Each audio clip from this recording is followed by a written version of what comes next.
Olá, seja bem-vindo ao resumo da semana da Buildings. Eu sou Ellen Costa, hoje é dia 6 de outubro e eu vou compartilhar com você as principais notícias do mercado imobiliário corporativo desta última semana. Lembrando que elas estão disponíveis no portal da revista Buildings e também nas principais plataformas de streaming. Se você estiver assistindo pelo YouTube, o link para as matérias está na descrição do vídeo. Então vamos para a nossa primeira notícia que foi publicada no portal da revista Buildings. São Paulo se destaca na ocupação de galpões logísticos na América Latina. De acordo com os dados da Buildings, o setor logístico no Brasil teve um grande desempenho durante a pandemia de Covid-19. Para se ter ideia, apenas nos 2 primeiros anos da crise sanitária, o mercado ganhou o acréscimo de quase 5 milhões de metros quadrados de novos galpões. No Brasil, atualmente são 778 condomínios logísticos prontos para ocupação. Isso totaliza 33,6 milhões de metros quadrados de estoque total. Além disso, ainda há 4,1 milhões de metros quadrados de atividade construtiva referente ao terceiro trimestre de 2023 e mais 21 milhões de metros quadrados em projeto. Quanto à taxa de vacância, ela caiu de 9,12% no segundo TRI para 8,72% no terceiro TRI. Em São Paulo, o maior polo logístico do Brasil, o setor pulou de 167 condomínios classe A no segundo trimestre de 2020, quando a pandemia iniciou, para 207 condomínios classe A agora no terceiro trimestre. Isso representa 13,4 milhões de metros quadrados de estoque total, com 1,8 milhão de metros quadrados de atividade construtiva. A taxa de vacância caiu para 9,73% no terceiro TRI, ante 10,58% que constava no segundo trimestre.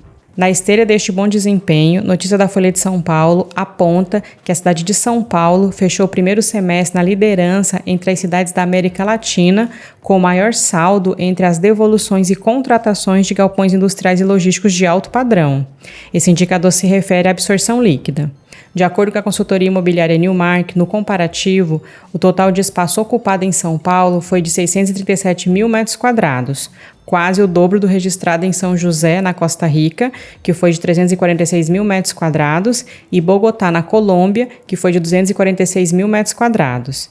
Em relação ao estoque total, São Paulo perde apenas para a cidade do México. Na capital paulista, são 13,03 milhões de metros quadrados, ante 13,90 milhões de metros quadrados na cidade mexicana. Para saber mais e ler a notícia completa, acesse a revista Buildings. Nossa próxima notícia foi publicada no portal Meio e Mensagem. Shoppings fecham 127 lojas em agosto. 3 novos shoppings serão inaugurados até dezembro. Analistas do Bank of America, o BofA, perceberam que agosto foi marcado pela evasão de varejistas das principais redes de shopping centers do país. Segundo apontaram, o mês teve o fechamento de 127 lojas, ofuscando as 82 inaugurações de julho. Das varejistas que lideraram os fechamentos, a maior parte são de empresas que buscam reorganizar as contas em meio a altos endividamentos. Com isso, o terceiro trimestre fechou com saldo de 45 lojas a menos. O levantamento do BofA tem dados líquidos, isto é, representa o saldo de aberturas e fechamentos de lojas no período. A pesquisa abrangeu 146 shoppings, com cerca de 28 mil lojas ao todo. A Polishop se destacou por ser a empresa que mais fechou lojas em agosto, foram 9 no total. Para se ter ideia, a notícia do Estadão apontou que a varejista brasileira fechou mais de 100 unidades em alguns shoppings pelo Brasil. No ano todo, até agosto, a Polishop fechou 22 unidades, segundo o relatório do BofA. Contudo, se por um lado há empresas baixando suas portas, por outro, em breve, 3 novos shoppings vão aquecer ainda mais o setor. Esses dados são do módulo Shoppings da Buildings. Os shoppings previstos para serem inaugurados até dezembro desse ano estão localizados em Curitiba, no Paraná, Boituva, São Paulo e Rio das Ostras, Rio de Janeiro. Os 2 primeiros, Macopa Ecomall e Shopping Brooklyn Alamedas, acontecerão em novembro. O terceiro, Shopping Plaza Rio das Ostras, está previsto para dezembro. No total, os 3 empreendimentos somam mais de 44 mil metros quadrados de área bruta locável. Para quem tem interesse no setor de shopping centers, o módulo Shoppings da Build, dentro da plataforma CRTool, reúne dados e informações de diversos shoppings do Brasil. Para saber mais, agende uma apresentação. Nossa próxima notícia foi publicada no portal Eu Quero Investir. Fundos de shoppings ganham espaço. A AQE Research ampliou a presença dos fundos de shopping centers na atualização da carteira recomendada de FIIs para o mês de outubro. Isso aconteceu com a entrada do fundo XPMOLs, XPML11 e o foco na projeção de boa rentabilidade para o setor com a proximidade das festas de fim de ano. Agora, o segmento equivale a 15% da carteira, ante 10% em setembro. Para acomodar o novo ativo, com 7,5% de participação, a casa reduziu a participação de outro fundo de shopping, o Genial Malls, MALL11, de 10% para 7,5%, e também baixou a participação do fundo de varejo, CSHG Renda Urbana, HGRU11, de 10% para 5%. Os demais fundos tiveram sua participação mantida. Os dois fundos que tiveram sua participação reduzida foram os de menor desempenho individual ao longo do mês de setembro. O HGRU teve alta acima de 4% e o MOL11 de 1,53%. Na média, a carteira se valorizou em 0,51% no mês em que o IFIX, índice de fundos imobiliários, permaneceu praticamente estável. Para saber mais, acesse a revista Buildings. Nossa próxima notícia foi publicada no Correio do Povo. Modelo de trabalho home office perde força no mundo. Passada a pandemia, quando muitas empresas adotaram o trabalho remoto, a valorização do modelo presencial tem sido cada vez mais observado no mundo corporativo. A Meta, dona do Facebook, por exemplo, pediu aos funcionários para retornar aos escritórios. Esse movimento é parecido nas demais gigantes da tecnologia, assim como em outras áreas. Segundo a professora de Gestão e Recursos Humanos da Faculdade de Desenvolvimento do Rio Grande do Sul, Janine Rocha, a expectativa após o período de isolamento era que o teletrabalho fosse assumido integralmente, mas o que está ocorrendo é justamente o contrário. O X, que é o Twitter, o Google e o Facebook começaram a trazer os profissionais para dentro. Então a tendência é que eles retornem aos poucos, diminuindo cada vez mais o tempo que ficarão em casa, ressalta ela. Para a professora, a tendência é que o formato híbrido, em que o trabalhador atua alguns dias no escritório e outros à distância, seja o mais disseminado a partir de agora. Com isso, é muito provável, na avaliação dela, que ocorra o fortalecimento da redução da jornada. Às vezes, se trabalha mais à distância do que presencialmente, por isso é interessante a ideia de mesclar os dois formatos. Na última semana, o Instituto Brasileiro de Geografia e Estatística, o IBGE, divulgou os resultados da pesquisa de inovação PINTEC semestral 2022, Tecnologias Digitais Avançadas, Teletrabalho e Cibersegurança.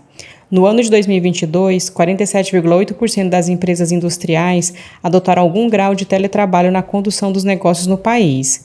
Naquele ano, a estratégia autônoma da empresa foi a motivação mais citada para a adoção de tecnologia avançada, mencionada por 87% dos informantes.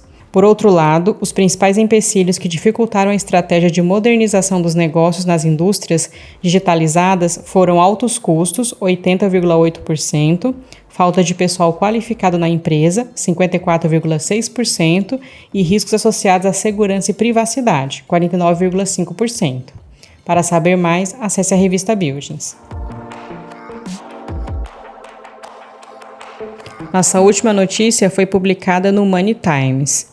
Fundos de tijolo devem ver cota patrimonial se valorizando no fim do ano, diz especialista. Desde o início da semana, os cotistas de fundos imobiliários terão o último trimestre de 2023 e recalcular a rota na reta final do ano. Apesar do provável fim do período de valorização mensal, o índice referência do setor, o IFIX, avança mais de 11% no acumulado de 2023. O analista de real estate da Empirical Research, Caio Nabuco de Araújo, destaca que, apesar dos ganhos no ano, boa parte dos segmentos de FIIs continua descontado. Nesse sentido, no curto prazo, o ideal é o investidor encontrar oportunidades pontuais, porém o analista sugere um olhar mais atento para alguns fundos. Segundo ele, abre aspas, alguns do segmento de crédito indexados à inflação negociam com desconto, especialmente na carteira high grade. Acho que alguns ficaram um pouco para trás, mas podem gerar rendimentos de 11% a 13% nos próximos 12 meses, dependendo do papel.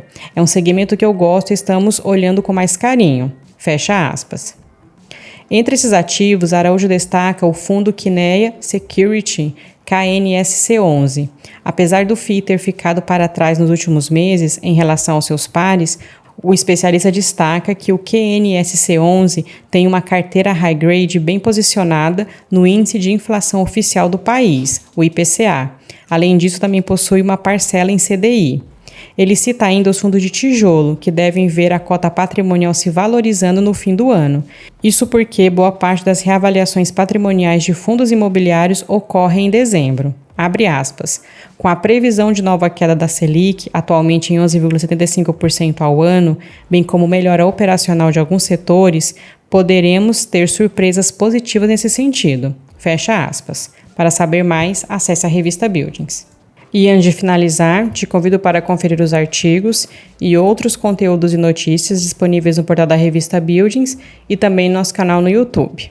Então, por hoje é só. Vou me despedindo por aqui. Espero que você tenha gostado do nosso resumo. Sou Ellen Costa, te desejo um excelente fim de semana. Nós voltamos a nos encontrar na próxima sexta-feira. Um abraço e até lá!